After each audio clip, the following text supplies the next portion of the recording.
इस बारे में मैं कहाँ से बात करना शुरू करूं, यही समझ नहीं पा रहा हूं। हमारे साहित्य और संस्कृति में और हमारी परंपराओं में जीवन साथी की जो भी आदर्श परिभाषाएं दी गई हैं, सीता और सावित्री को जिस प्रकार शीर्ष स्थल पर आदर्श जीवन साथी के रूप में प्रतिष्ठित किया गया है, वह किसी के लिए आदर्श हो या ना हो, किंतु मालती के लिए, मेरा मतलब मेरी पत्नी, मेरी जीवन साथी के लिए न केवल ये चरित्र आदर्श थे, बल्कि उनके व्यक्तित्व में ये पूरी तरह समाहित हो चुके थे। मुझे ये कहने में कोई संकोच नहीं कि मैंने अपने जीवन में, चाहे वो व्यावसायिक क्षेत्र रहा हो या सामाजिक, जो भी सफलताएं पाई हैं, उनके पीछे मेरी जीवन साथी मालती का बहुत बड़ा हाथ था। अपने परिवार के लिए हर स्त्री समर्पित रहती है, किंतु जिस समर्पण भाव में अपने लिए कुछ भी न बचे, ऐसा समर्पण बहुत ही कम देखने को मिलता है। और यह समर्पण मालती में स्वाभाविक रूप से शामिल था। पति, पति का परिवार और बच्चे, इन सबके लिए अपने तन मन क्या संपूर्ण व्यक्तित्व से मालती ने जीवन भर जो किया, उसकी तुलना किसी से भी नहीं की जा सकती। वह परिवार के लिए त्याग की एक ऐसी मिसाल थी जो मुझे कम ही देखने में आती है। अपने लिए उन्होंने कभी भी कोई मांग ही नहीं की। मुझे याद नहीं आ रहा है, और बहुत याद करने पर भी याद नहीं आ रहा है, कि कभी मैंने उन्हें उनके जन्मदिन या विवाह दिवस पर कोई गिफ्ट दिया हो या कोई किसी भी प्रकार का उपहार दिया हो। सब कुछ तुम्हारा ही है, मैं तुम्हें क्या उपहार दूं। बस यही वाक्य उनके लिए बहुत बड़ा उपहार रहा था। कम संसाधनों में भी किसी तरह अच्छी तरह से परिवार को और गृहस्थी को कैसे चलाना है, इसकी ट्रेनिंग उन्हें कब और कहाँ मिली मुझे मालूम नहीं। किससे उन्होंने सीखा ये भी मुझे नहीं पता, लेकिन ये काम वे बखूबी जानती थी। 5 बच्चों के साथ हम सबको संभालना उनके ही बूते की बात थी। मुझे याद है कि सन 1967 में बड़ी बेटी अर्चना, सन 1969 में अंजलि, सन 1970 में 2 जुड़वा बेटे और सन 1973 में सबसे छोटी बेटी ज्योति का जन्म हुआ। यानी 6 साल में 5 बच्चे। उन सबका पालन और संभालना कितना दुष्कर रहा होगा, ये तो वही समझ सकता है जिसने ऐसी किसी भी परिस्थिति का कभी भी सामना किया है। आज की महिलाएं क्या ऐसी परिस्थितियों का सहर्ष सामना कर सकती हैं? मैं तो सदैव व्यापार में ही व्यस्त रहा। हाँ, बच्चों का एडमिशन और इलाज, इन सब की जिम्मेदारी जरूर मेरे कंधों पर रहती थी, लेकिन बाकी सारी जिम्मेदारियां मालती ने बिना कहे ही हमेशा अपने कंधों पर उठा रखी थी और उन्हें बड़ी ही कुशलता से निभाया। कब, कहाँ, कैसे, कितना पैसा बचाया जा सकता है, ये उन्हें खूब आता था। ऐसे जीवन साथी का मिलना मेरे लिए तो सौभाग्य की ही बात है। मैं जब भी कोई नया कार्य शुरू करने की सोचता था और उनसे इस बारे में विचार विमर्श करता था, तो शुरू में एक बात तो वो कहती थी कि तुम अपनी ताकत से अधिक तो नहीं कर रहे हो, लेकिन उसके बाद कुछ नहीं कहती थी, क्योंकि मेरी सामर्थ्य पर उन्हें हमेशा विश्वास रहा। एक समय तो सन 1980 में व्यापार में पैसे की तंगी होने पर खुद उन्होंने ही जोर देकर अपने कुछ आभूषण मुझे दे दिए, जिनसे मेरा काम चल सका। बाद में मैं उनके लिए सब कुछ करने में समर्थ हुआ। बच्चों का लालन पालन, वह भी बिना किसी तनाव या थकान महसूस किए हुए उन्हें प्यार देना, ये सब उनके स्वभाव में शामिल है और इसी कारण बच्चे भी उनसे बहुत ज़्यादा प्यार करते थे। लेकिन विशेष बात यह थी कि जब पुत्रियां परिवार में मिलने आती थीं, तो हमेशा वो ये कहती थीं कि पहले जाकर पापा से मिल लो। वह पिछले 6 साल से बेड पर थीं। मालती को आज से 6 साल पहले, यानी सन 2017 में ब्रेन हैमरेज हो गया था और वह लोटस हॉस्पिटल में डॉक्टर सौरभ शर्मा के इलाज में करीब 25 दिन रहीं। उनका ऑपरेशन किया गया और दवाइयों से भी इलाज हुआ, लेकिन 3 हफ्ते तक वो न किसी को पहचानती थी और न कोई प्रतिक्रिया करती थी। मैं जब भी मिलने जाता तो मेरी तरफ बिना पहचाने हुए भाव से देखती ज़रूर थी, पर मुझे मालूम था कि वे किसी को पहचान नहीं पा रही हैं। फिर उनको आईसीयू के कमरे में शिफ्ट कर दिया गया। वहाँ वो 5 दिन रही।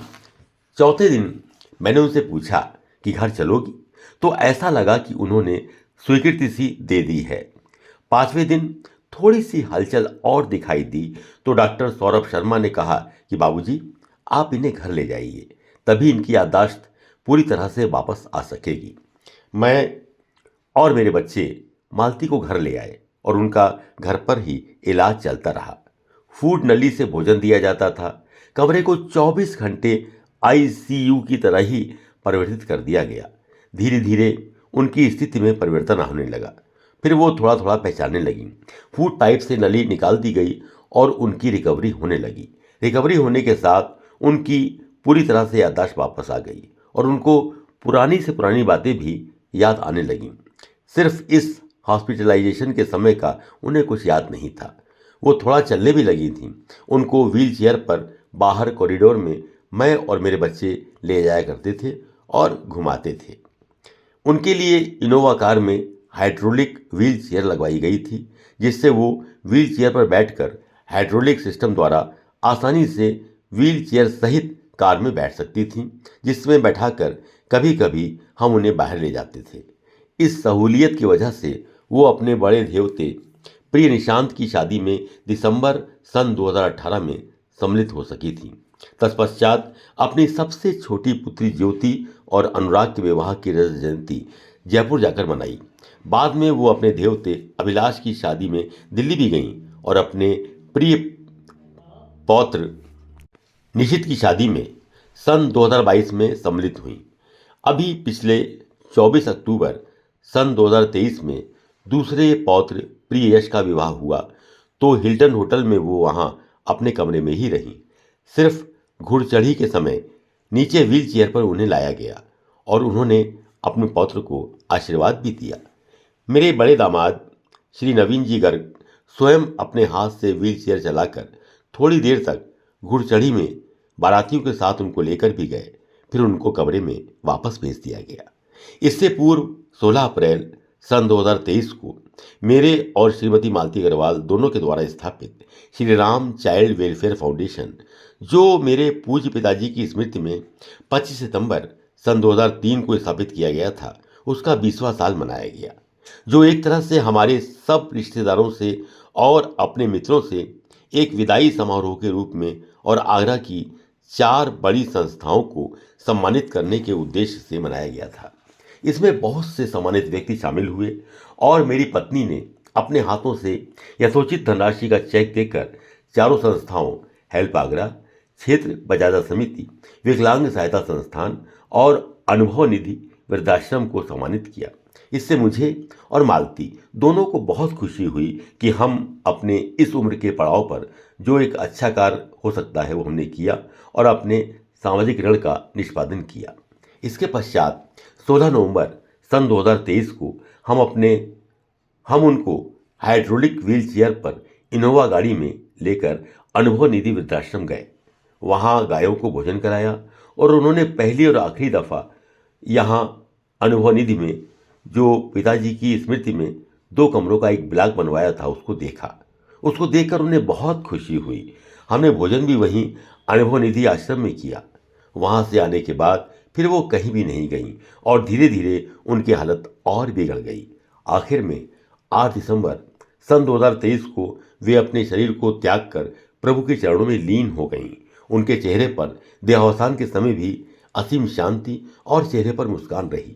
पुत्रों ने उनका दाह संस्कार पूरी रीति रिवाज के साथ किया। साथ ही उनका अस्थि विसर्जन हरिद्वार करने गए और वहाँ हमारे पंडा के द्वारा विधि पूर्वक अस्थि विसर्जन कराया गया। वहाँ से आने के बाद जो भी त्रयोदशी संस्कार तक धार्मिक क्रियाएं होती हैं और ब्राह्मणों का भोजन आदि जो कार्य होते हैं उन सबको उनके सम्मान में पूरी तरह से पुत्रों ने संपन्न कराया। आज जब मैं ये लिख रहा हूँ उनका त्रयोदशी संस्कार हो चुका है। रात के 11 बजे हैं और मैं अपने उद्गार संपूर्ण कर रहा हूँ। मैं ईश्वर के प्रति कृतज्ञ हूँ कि उसने मुझे ऐसी साध्वी पत्नी जीवन साथी के रूप में दी। यह उन्हीं के स्वभाव की परंपरा की देन है कि मेरी पुत्रियां मुझे मेरी आवाज़ से पहचान लेती हैं कि पापा किस तकलीफ में हैं। यह नॉर्मल और मेरे पुत्र भी मुझे पर्याप्त सम्मान और आदर देते हैं। अगर घर की महिला संस्कारित हो और वे संस्कार अपने पुत्र पुत्री को दे तो परिवार निश्चित रूप से अच्छा चलता है। जब उस सबका विकास होता है और परिवार का विकास होता है तो उसकी हिस्सेदारी देश में भी होती है, देश के विकास में भी होती है। यही जीवन का सीधा साधा सत्य है। मुझे गर्व है कि मेरा परिवार ऐसा ही परिवार है और मैं ईश्वर से कामना करता हूँ कि हर परिवार ऐसा ही परिवार बने। मैं हृदय से उनके प्रति अपनी श्रद्धांजलि अर्पित करता हूँ और उनके प्रति अपना भाव मैं विनम्रता से महसूस करता हूँ कि जीवन भर उन्होंने छाया की भांति मेरा साथ दिया। कितने भी दुख आए उन्होंने कभी उसकी शिकायत नहीं की। मेरी माँ श्रीमती किरण देवी से भी प्रशंसा पाने वाली वो एकमात्र बहू थीं। उनके प्रति उन्होंने कैसा भी व्यवहार किया हो, लेकिन मालती ने कभी उन्हें उलटकर जवाब नहीं दिया। उनके सभी प्रशंसक थे, सब भाई उनको जी जान से चाहते थे। उनके चचेरे भाई भी उनको प्राणों से ज्यादा चाहते थे। हमारे पुत्र पुत्रियों, पुत्र वधू, दामाद व देवते देवतियां सभी उनको प्यार करते थे। अब उनकी यादगार ही शेष है। अब उनके स्वर्गवासी होने पर जो कविता मेरे संबंधी श्री दिनेश चंद्रा जी ने दिल्ली से भेजी, जो मेरी पुत्री अंजलि के ससुर हैं, वो मैं नीचे उद्धृत कर रहा हूँ, जो जीवन के सार को पूरी तरह से प्रकट करती है। मैं अपनी पत्नी को मन की गहराइयों से विदाई देता हूँ और उनकी स्मृतियां संजोकर उनकी विनयशीलता के साथ अपने शेष जीवन को व्यतीत करने का प्रयत्न करता रहूंगा। पंछी लौट गया है वापस जहां से उड़कर आया था। जितना उसको वक्त मिला था उतना साथ निभाया था। अब उसके जाने का मन हुआ, इतना मन में दुख मत मान। आना जाना लेखा है विधि ने, ये ही तो है विचित्र विधान। हर आने वाला होता है केवल कुछ दिन का मेहमान। इसी नियम से बनी हुई है परमपिता मालिक की शान। वो मालिन थी इस बगिया की जहां महकते फूल खिले। कुछ तो सीधे स्वयं उसी ने, कुछ बाहर से आन मिले। छोड़ चहकते इस उपवन को अब करने आराम गईं। नमन है उस हस्ती को जो थक कर अपने चिरधाम गईं।